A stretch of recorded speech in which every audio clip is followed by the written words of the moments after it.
Chers auditeurs, Dear listeners, bonjour. welcome in Comme d'Archi Podcast Season 3 Saison 3, dans le monde fascinant des architectes. and in the architectural projects. Je suis Anne-Charlotte Deponte, passionnée d'architecture et docteur des universités en histoire de l'archi. I am one of the spokespersons of Anne-Charlotte, who is a PhD in architecture history. Merci Thank you d'être avec moi aujourd'hui. to be with us today. Et And maintenant, now, lundi en français, place au talent. and Wednesday, let's talk projects. In English, of course. Bienvenue dans Comme d'Archi.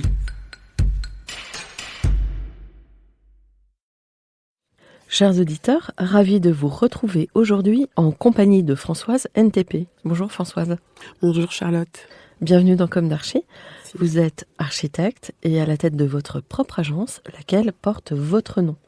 Vous vous attachez, je cite, à y créer des synergies et des transversalités, placer l'échange et les usages au cœur du projet, construire et élaborer sans a priori, apprendre des autres, laisser place à l'expérimentation matérielle et mentale, être résolument contemporain.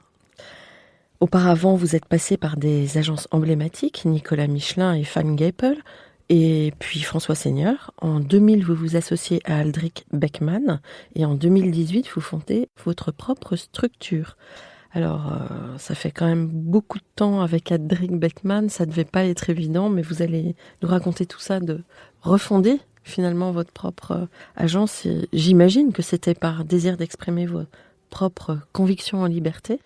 Mais vous allez nous préciser tout ça. On va commencer par le début. Quel est votre parcours, votre jeunesse? Où s'est ancrée votre envie d'architecture? Quelles ont été vos études? Alors, moi, j'ai pas du tout une famille d'architectes. C'est un peu venu, on va dire, par hasard, l'envie d'architecture. J'étais toujours assez intéressée par les arts, d'une manière générale, le graphisme, l'architecture intérieure. Justement, pendant un bon moment, je pensais plutôt faire du graphisme, en fait. Et c'est venu un peu la question. En fait, j'ai un frère jumeau qui, lui, très vite a voulu être architecte. Et je me suis posé la question de si je voulais faire ça. Et je me suis dit, bah non, l'architecture, c'est plutôt pour les garçons, le préjugé. Et je vais d'abord plutôt faire de l'architecture d'intérieur, en fait.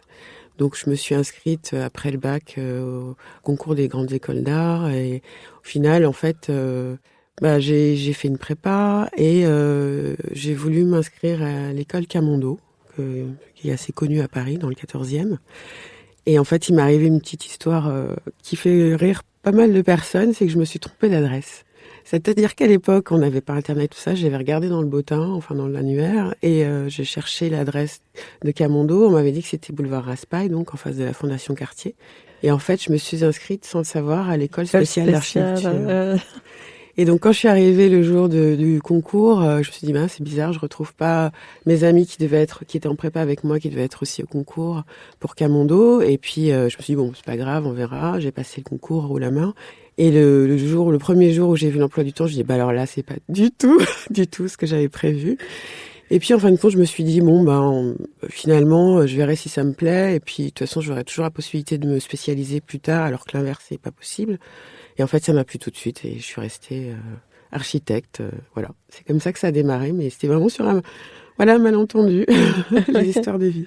Et peut-être que l'inconscient a joué. Sans doute, oui, ça m'a un peu bousculé peut-être, mais c'est bien. Et donc, vous faites toutes vos études à l'école spéciale? Oui, j'ai fait mes 5 ans d'études à l'école spéciale, oui. Ouais. C'était vraiment une école très, très, très bien. Enfin, en tout cas, à l'époque, j'ai pu rencontrer beaucoup d'architectes de renom, notamment Van Gepel, après chez qui j'ai travaillé. Et c'était vraiment des années très, très intéressantes. Bon. Alors, quand et comment vous avez commencé votre activité d'architecte? J'ai parlé en premier de Nicolas Michelin. C'est la première agence dans laquelle vous êtes entrée? En fait, oui. Finalement, en fait, après mon diplôme, au départ, je savais pas trop quoi faire. Je voulais sans doute aller à l'étranger, en fait. J'avais des envies d'aller aux États-Unis. Et en fait, c'est Van Gepel, qui était mon directeur de mémoire pour mon diplôme, qui m'a débauché au sortir du diplôme, qui m'a dit, je t'embauche tout de suite. J'avais fait des stages déjà dans leur agence à l'époque, qui s'appelait l'APFAC. Ouais. Et donc, j'ai débarqué chez Van et Nicolas juste après le diplôme et j'ai resté à peu près 1 an et demi avec eux. Et puis après, c'est plutôt Nicolas qui m'a mis un peu le pied à l'étrier en me disant « Ce serait bien que tu te mettes à ton compte, tu commences à faire des choses pour toi. » Donc je me suis mise en libéral. Et à un moment donné, ils avaient plus trop de travail à me donner, donc j'ai cherché ailleurs. Et c'est là où j'ai rencontré en fait Aldric via une amie, une connaissance commune qui nous a mis en contact. D'accord. Et Aldric sortait d'une autre école, j'imagine. Oui, Aldric, lui, il sortait de Paris. Retrouvez l'intégralité de cet épisode sur Apple Podcast, Acast, Deezer, Spotify.